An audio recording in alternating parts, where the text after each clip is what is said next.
alegria estar com você mais uma vez para o nosso canal Classe de Professores, começando um novo trimestre, uma nova temporada, onde vamos estar estudando o livro, a Epístola aos Efésios. Realmente uma epístola muito rica. Nessa lição número 1 nós vamos falar um pouquinho sobre a autoria, sobre o contexto, sobre os objetivos do livro. Mas, de antemão, eu já posso dizer aquilo que você vai encontrar no decorrer destas 13 semanas. Nós vamos trabalhar com o livro de Efésios, e o livro de Efésios ele não trata de um problema específico ou de problemas específicos, como é o caso, por exemplo, de 1º e 2º Coríntios, mas ele trata de aspectos gerais da igreja. É a relação de Cristo com a igreja e da igreja com Cristo. E no meio você tem algumas questões bastante interessantes. O apóstolo Paulo está escrevendo para um grupo de pessoas que era rica espiritualmente, no sentido de que foi adotada pela graça de Cristo, pessoas adotadas por Cristo, pessoas salvas por Cristo, cheias das riquezas celestiais, mas muitas vezes se consideravam pobres. Você já viu alguém que se acha pobre quando na verdade é aquinhoado, é abençoado com tantas coisas, inclusive coisas materiais? No caso dos Efésios, eles tinham uma espécie de dificuldade, para entender as riquezas da graça de Cristo, os privilégios que eles tinham agora como cristãos quando haviam deixado o paganismo e haviam sido transformados pelo Espírito Santo. Então, o apóstolo Paulo trabalha muito essa questão das riquezas de Cristo, no sentido de que eles deveriam usufruir dessas riquezas e, ao mesmo tempo, usar os seus dons, os seus carismas, os seus talentos, para que o evangelho fosse pregado, fosse proclamado em todo o mundo. Bom, nós vamos parar por aqui nesses aspectos gerais, porque você tem 13 lições para descobrir esses pontos principais de Efésios e trabalhar um pouquinho com o contexto inicial. O apóstolo Paulo teve algumas, digamos, abordagens junto à igreja de Éfeso. A primeira abordagem do apóstolo Paulo, que é considerado o autor, tanto é que ele mesmo se apresenta no livro, logo ali no capítulo 1, verso 1, ele diz: Paulo, apóstolo de Jesus Cristo, ele foi o autor do livro, mas ele foi a Éfeso a primeira vez no ano 52, por volta do ano 52, ano Domini, ou depois de Cristo. Ele esteve lá com Áquila, lembra desse casal famoso da Bíblia, e Priscila, e deve ter sido o primeiro a pregar o evangelho ali. E o casal continuou ali. O casal Áquila e Priscila, que eram missionários alinhados a Paulo, continuou ali pregando em Éfeso durante algum tempo, segundo Atos 18, verso 18, 24 a 26, você pode perceber isso. E é bem interessante também que, apesar de Paulo ter pregado a verdade, nem sempre quando você inicialmente evangeliza uma pessoa ou um grupo de pessoas, digamos, a mensagem, a explicação está completa. Você vai ver, por exemplo, em Atos 19, que alguns crentes lá de Éfeso tinham dificuldade sobre a questão do Espírito Santo. Eles não conheciam o assunto do Espírito Santo, tanto é que alguns foram rebatizados. Há um precedente bíblico aí para o rebatismo nesse caso, é o que alguns naturalmente argumentam. Mas Paulo volta a esse assunto do Espírito Santo e ele agora esmiuça, ele detalha um pouco mais em Efésios 4. Provavelmente seja por isso que ele dedicou algum tempo, debruçou-se sobre o assunto do Espírito Santo, especialmente no tocante aos dons do Espírito, que é uma das lições que veremos logo adiante. Bom, uma segunda abordagem de Paulo aos Efésios foi um pouco maior. Ele fica agora 3 anos entre os anos 53 da nossa era e 56, segundo Atos 19, verso 1, até Atos 20, verso 1. Então, Paulo agora dedica mais tempo para, digamos, aperfeiçoar a igreja, para ganhar novas pessoas. Quer dizer, é um trabalho que nós conhecemos como um trabalho de evangelismo e discipulado e consolidação da igreja. Já no ano 57, há uma nova abordagem de Paulo, mas não presencialmente.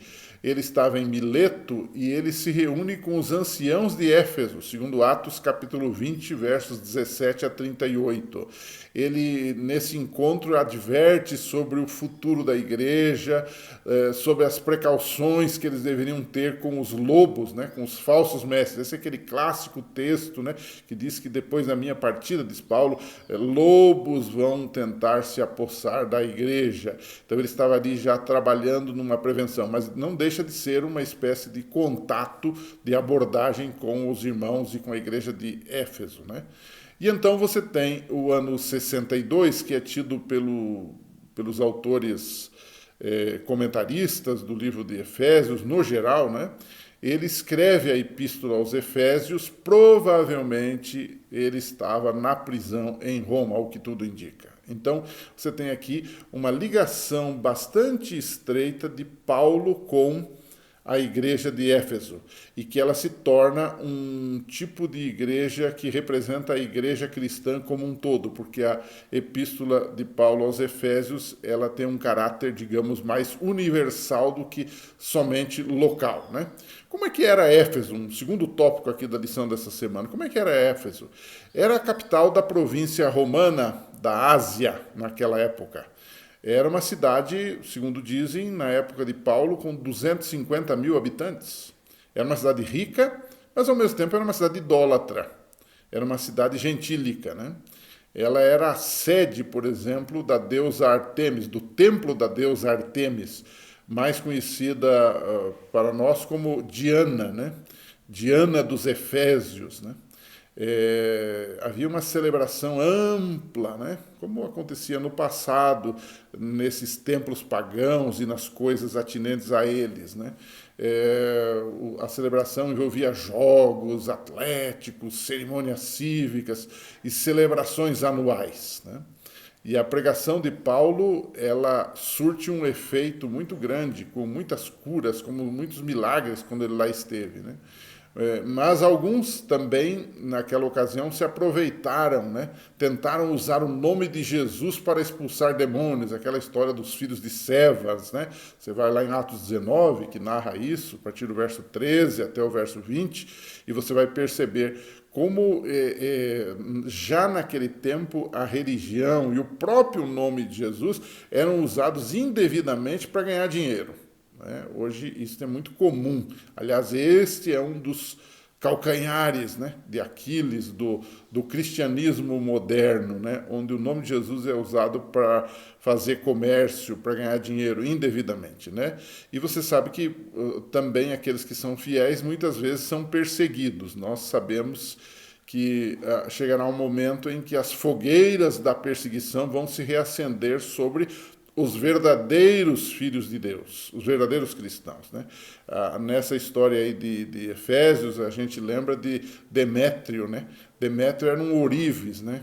Era um cara que trabalhava no templo de Artemis, ganhava muito dinheiro com isso. E ele então levantou um movimento contra Paulo, né?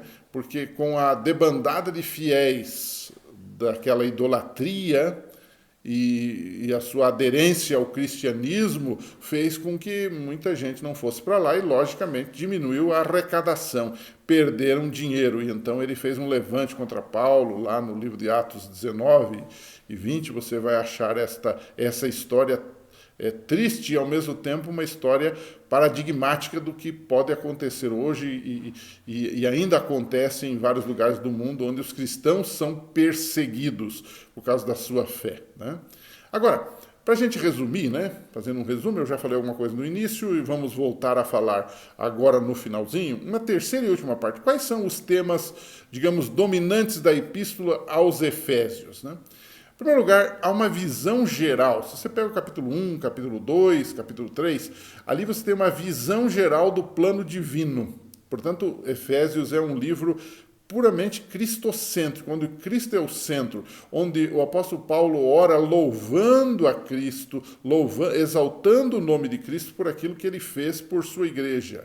Então, o primeiro tema seria dizer o seguinte: Efésios é uma visão geral do plano divino para salvar. Mesmo antes da criação deste mundo, Deus já tinha planos para a salvação do ser humano. Segundo lugar, como decorrência disso, o segundo tema dominante, o primeiro é o plano divino da salvação, e Paulo, logicamente, na sua oração inicial, louva a Deus por isso, por esse plano.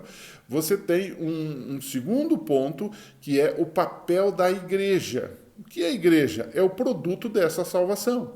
A igreja somos nós, os salvos, aqueles que foram chamados do mundo para a graça de Cristo, para a convivência com Cristo num novo projeto. Então, agora você tem, por parte do livro de Efésios, o papel da igreja nesse projeto de salvação. A igreja foi formada da união de judeus e de gentios, Efésios 2, 12 a 14. Então, você tem agora um papel desta igreja agora como missionária, né? Tanto é que você tem no capítulo 4 já uma lista de dons espirituais. E para que esses dons espirituais são? Para a edificação do corpo de Cristo, para o cumprimento do plano de Deus no mundo, né? Um terceiro ponto que a gente podia destacar aqui é que a igreja tem um papel central aqui neste livro, né? Ela é retratada em Efésios através de 4 figuras, ou metáforas, como você queira dizer, né? A primeira é muito conhecida nossa, é a metáfora do corpo, né? A igreja é o corpo de Cristo. Cada um de nós é membro integrante desse corpo. Deve haver uma harmonia, uma união de propósitos nesse corpo, né? Uma segunda metáfora, uma segunda figura é a igreja como edifício, né? Ele fala muito de edificados, né? Então você tem em Efésios 2, 19 a 22 a metáfora do templo ou do edifício. A igreja é um edifício para Deus, um templo para Deus que está sendo construído, né? E finalmente você tem também duas figuras a mais, que é a noiva, né? 5, 22 a 27, onde Paulo faz uma comparação entre o casamento, né? Cristo como o noivo e a igreja como noiva, e você tem também a figura do exército, né? Lembra do capítulo 6 de Efésios, que fala da armadura de Deus? Pois então você tem aí em Efésios 6, de 10 a 20, a figura do exército. A igreja é um exército, né? O exército de Deus nesse mundo. Não para matar, não para destruir, mas um exército para salvar, né? Se assim podemos dizer. Cada uma dessas imagens, na verdade, revela o propósito e revela a intenção de Deus com a igreja, né? E aí, para concluir, eu faria uma pergunta, você podia fazer com seus alunos também, né? Se você pudesse resumir a Epístola aos Efésios em uma frase, qual seria esta frase? Logicamente, cada aluno, cada professor vai ter uma ideia diferente, né? Eu diria assim, eu arriscaria dizer, do meu ponto de vista, né, que a frase poderia ser, na verdade, uma pergunta, né? E a frase seria assim: o que significa ser igreja? Seria um resumo de Efésios, né? Então, eu daria, assim, 2 respostas, né? A primeira é viver a vida que Cristo planejou para nós. Ele nos criou, Ele nos salvou, Ele nos transformou para que pudéssemos viver a vida que Ele planejou para nós, como testemunhas suas, como parte do corpo de Cristo, como parte do exército de Deus para a salvação. Segundo lugar, eu diria também que o objetivo de Paulo aos Efésios, o resumo do livro, é que nós devemos trabalhar. Nós vamos ver em uma lição mais adiante, né, onde ele fala do esforço que devemos fazer pela unidade da igreja e permitir, então, que o compromisso com Cristo influencie nossos relacionamentos, sejam eles familiares, sejam eles sociais, sejam eles eclesiásticos ou na igreja. Então, esse compromisso com Cristo deve influenciar a gente para manter esta unidade, né? E manter esse compromisso com Cristo enquanto participamos nessa batalha, no grande conflito entre o bem e o mal, né? Usando, então, a armadura de Deus, segundo Efésios capítulo 6, para nos defendermos contra os dardos inflamados do inimigo. Pense um pouco nisso, pense nessa lição, é a primeira desse trimestre, há muita coisa boa vinda por aí, você não pode perder. Anuncie esse canal aos seus amigos, é sempre um privilégio ter a sua resposta, o seu feedback, e nós estamos aqui. Ore por nós, estamos orando por vocês também. Um abraço e até o próximo programa.